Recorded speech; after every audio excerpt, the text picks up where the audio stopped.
Según los criterios de diagnóstico de la amnesia disociativa y el manual del DSM-5, la alteración predominante consiste en uno o más episodios de incapacidad para recordar información personal importante, generalmente en acontecimientos de naturaleza traumática o estresante, que es demasiado amplia para ser explicada a partir del olvido ordinario. La alteración no aparece exclusivamente en el trastorno de identidad asociativo, en la fuga disociativa, en el trastorno por estrés postraumático, en el trastorno por estrés agudo o en el trastorno de somatización, y no es debida a los efectos fisiológicos directos de una sustancia, por ejemplo, drogas o fármacos, o a una enfermedad médica o neurológica, por ejemplo, trastornos amnésicos por traumatismo craneal. Los síntomas producen malestar clínico significativo o deterioro social, laboral de otras áreas importantes de la actividad del individuo. Algunas personas presentan este tipo de amnesia en episodios de automutilación, de explosión de violencia o de intentos de suicidio. La amnesia disociativa puede presentarse, aunque no muy a menudo, de manera repentina.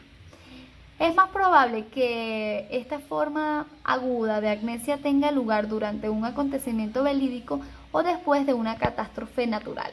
En la amnesia disociativa se han descrito varios tipos de alteración de la memoria. La primera es la amnesia localizada. Es donde el individuo no puede recordar los acontecimientos que se han presentado durante un periodo de tiempo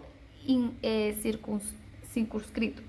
Por lo general, las primeras horas que siguen a un acontecimiento profundamente perturbador. Por ejemplo, es posible que el superviviente ileso de un accidente de automóvil en el que ha muerto un familiar no recuerde nada de lo que sucedió desde el momento del accidente hasta 2 días más tarde.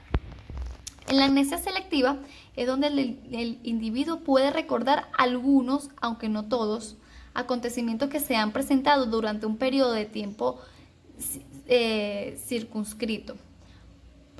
Por ejemplo, un veterano de la guerra puede recordar solo algunas partes de los hechos vividos en sus combates.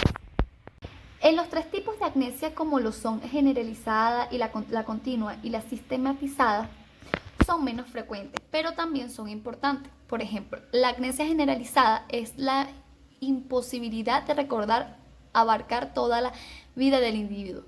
Las personas con este extraño trastorno acuden generalmente a la policía, al servicio de urgencia o al hospital general. La amnesia continua se define como la incapacidad para recordar acontecimientos que ha tenido lugar desde un momento determinado hasta la actualidad. Y por último, la amnesia sistematizada. Es una pérdida de la memoria para ciertos tipos de información, como los recuerdos relacionados con la propia familia o de alguien en particular. Los individuos que presentan estos 3 últimos tipos de amnesia disociativa pueden acabar siendo diagnosticados de una forma más compleja de trastorno disociativo, por ejemplo, trastorno de identidad disociativa.